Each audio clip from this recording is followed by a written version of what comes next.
prix de la farine et de la baguette de pain reste inchangé. C'est ce qu'ont décidé le ministère du Commerce et les acteurs du secteur de la pâtisserie et de la boulangerie lors d'une rencontre. Et puis 4 casques bleus ivoiriens tués au Mali. L'attaque a eu lieu au nord de Bambara Maoudé sur l'axe à Douentza, Tombouctou. Bonsoir et bienvenue dans le journal. Le prix de la farine et de la baguette de pain ne connaîtront pas d'augmentation. C'est ce qui ressort de la rencontre au ministère du Commerce, acteurs du secteur de la pâtisserie et de la boulangerie. Les deux parties vont poursuivre le dialogue autour d'un cadre de concertation. Le reportage de Noussangari. Annoncé pour connaître une hausse à partir du vendredi 15 janvier, le prix du pain reste finalement inchangé. 150 francs CFA la baguette, dont le poids varie entre 193 et 228 grammes. L'annonce a été faite par les acteurs du secteur de la pâtisserie et de la boulangerie à l'issue d'une rencontre avec le ministère du Commerce. Nous voulons donc rassurer les Ivoiriens que le 15, il n'y aura pas d'augmentation du prix du pain. Les autorités ont fait tout ce qu'il y a à faire pour que nous allions dans le sens de continuer à travailler.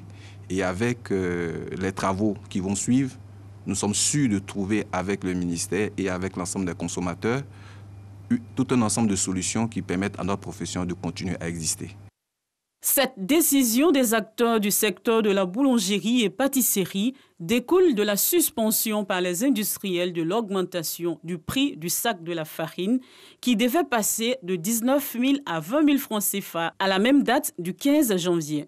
Satisfait de cette décision, le ministre Souleymane Diarra n'a pas manqué de saluer l'ensemble des acteurs du secteur avant de les inviter à œuvrer pour la protection du pouvoir d'achat des consommateurs. Le pain étant un produit, je dirais, de consommation courante, et vous comprendrez que tout le monde fait attention à tout ce qui concerne les problématiques liées en fait au pain, à ce produit-là.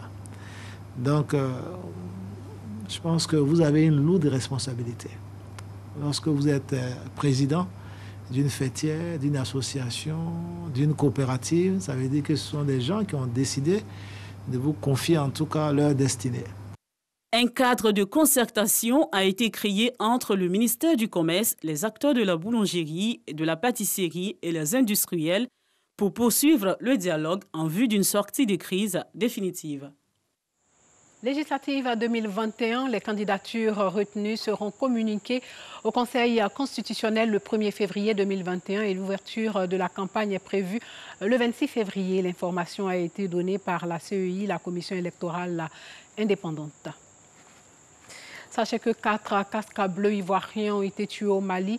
L'attaque a eu lieu au nord de Bambara Maoudé sur l'axe entre Douentza dans le centre du pays et Tombouctou dans le nord-ouest. La Côte d'Ivoire contribue avec un bataillon de 816 hommes à la MINUSMA selon la mission et cette dernière est forte de 15 000 hommes et femmes dont près de 12 000 militaires, très majoritairement africains selon l'ONU.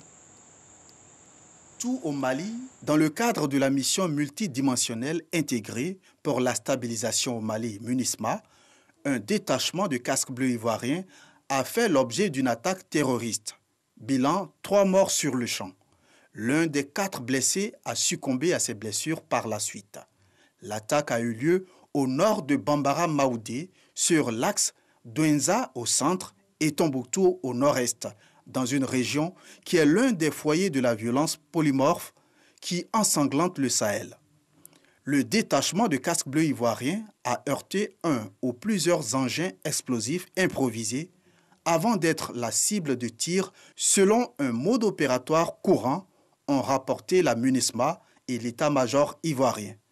Le Premier ministre, chef du gouvernement, ministre de la Défense Ahmed Bakayoko, a salué la mémoire de ces soldats tombés au champ d'honneur et exprimé sa compassion aux blessés en leur souhaitant un prompt rétablissement. Ahmed Bakayoko a réaffirmé la détermination du gouvernement ivoirien à œuvrer dans le cadre de la MINUSMA à la restauration de la paix et de la stabilité au Mali. La MINUSMA, établie en 2013, a perdu plus de 230 de ses membres, dont plus de 130 dans des actes hostiles, selon des statistiques de l'ONU. C'est la mission la plus meurtrière pour les casques bleus dans le monde. Dans le même temps, une Guinéenne, Bintou Keïta, a été nommée émissaire de l'ONU en République démocratique du Congo pour gérer l'une des opérations des casques bleus menées par l'organisation dans le monde. Née en 1958, Bintou Keïta était jusqu'à présent sous-secrétaire général de l'ONU pour l'Afrique après avoir été adjointe aux opérations de maintien de la paix en 2017. Elle va succéder en février à l'Algérienne Leïla Zerougui qui aura fait 3 ans de mission en RDC. La mission de paix MONUSCO compte environ 15 000 casques bleus. Retour en Côte d'Ivoire, nous allons nous rendre à Donyo qui peine à amorcer son essor. Village cosmopolite de plus de 3 000 habitants, Donyo Maleyo est le centre de la tribu Djeregoué dans le canton Pakolo, c'est dans le département de Gagnoa. Zone à forte production agricole, du moins du binôme café-cacao, la localité ne dispose pas d'infrastructures sanitaires adéquates et les populations n'ont pas accès à l'eau potable. Léon Brou. Ils sont à la tâche, certains au séchage, d'autres à la pesée, d'autres encore au tri du cacao. Bienvenue à Donyo Maleyo, un village cosmopolite de plus de 3000 âmes situé dans le canton Pakolo, à quelques 30 km de Gagnoa. Ici, le cacao est produit en quantité. On a commencé il n'y a pas longtemps. Cette année, ça fait la 2e année. L'année dernière, bon, on peut avoir 60 tonnes. On fait l'achat du cacao depuis en 2012. Chaque année, on peut faire 1000 tonnes, souvent 700 tonnes. Malgré cette forte production agricole, pas d'eau potable, pas de centre de santé, pas de marché ou de centre culturel. La seule pompe ne nous suffit pas parce que la population est beaucoup. On peut rester à la pompe de 5 heures jusqu'à 8 heures, souvent même tu puises pas et puis on ferme. Donyo est seulement électrifié et dispose d'une école de 3 classes. Pourtant, la localité s'était imposée village-centre de sa tribu avec pour slogan le premier chant du coq. À cette époque, Donyo représentait la plaque tournante des 6 villages de la tribu Djeregoué. C'est à Donyo Maleyo que se trouvait la case de santé. Quand les agents de santé arrivent, c'est à Donyo Maleyo qu'on recevait tous les villages environnants. Quand un village voisin recevait une lettre, c'est à Donyo Maleyo, la lettre était lue. Mais alors, qu'est-ce qui a freiné le développement de Donyo Maleyo? C'est les petits conflits d'hégémonie. Chez nous, il faut le dire, on n'avait pas de cadre. Absence de fraternité, d'unité ou de cohésion, les mots de Donyo Maleyo, désormais au passé. Une mutuelle de développement regroupe les fils et filles du village. Mieux, Donyo a fusionné avec son voisin Boussou Palignoa pour former Djeregnoa 1. Nous avons dit, bon, on prend le nom de la tribu. Seulement, on ajoute le numérique 1 pour éventuellement permettre à d'autres villages de la même tribu qui voudraient se regrouper, s'ils voulaient choisir ce nom, qu'il n'y ait pas de confusion. Donyo et Boussou Palignoa ensemble pour la conquête du développement. Premier acquis, un complexe socio-éducatif.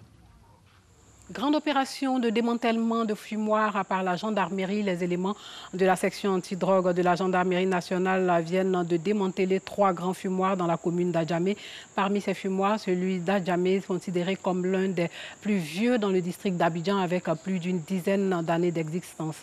L'opération a permis la saisie de 56 blocs de cannabis, 1043 boulettes de cannabis, 58 comprimés de tramadol, 19 comprimés de diazépam et rivotril, des armes blanches ainsi que d'importants matériels. Outre ces saisies, 4 personnes ont été également interpellées par les hommes du capitaine Djessambi, chef de section de la cellule antidrogue d'Abidjan.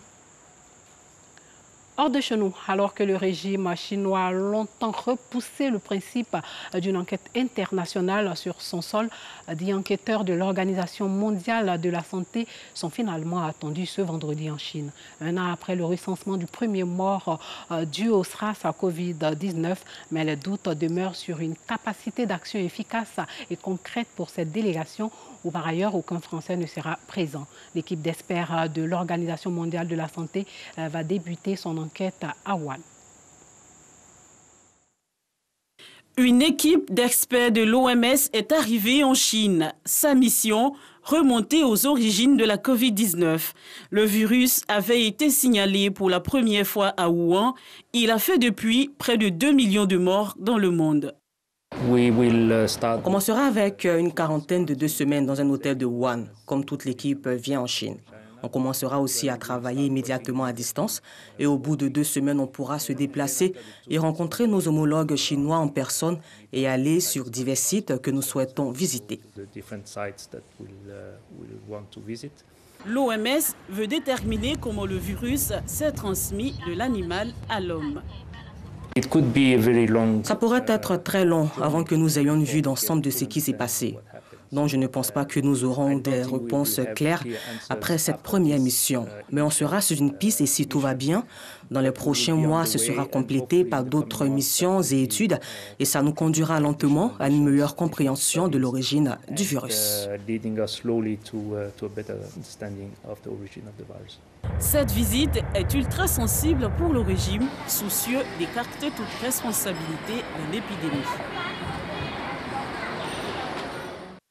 Sport football, sachez que Dao Gabala préside le comité de normalisation de la FIFA. L'ex-ministre Martin Bléou et Maître Adou Abe composent aussi le comité de normalisation de la FIFA devant diriger la fédération. Ils auront pour mission de mettre le football ivoirien sur les rails, à savoir l'organisation d'une élection crédible et la reprise du championnat national. Ce sont les émissaires de la FIFA, Véron Mosengo Omba et Solemale Sarah, qui ont livré les noms des membres du comité de normalisation à la tête de la Fédération ivoirienne de football. Voilà, c'est tout pour ce soir. Merci de nous avoir suivis et surtout, portez-vous bien.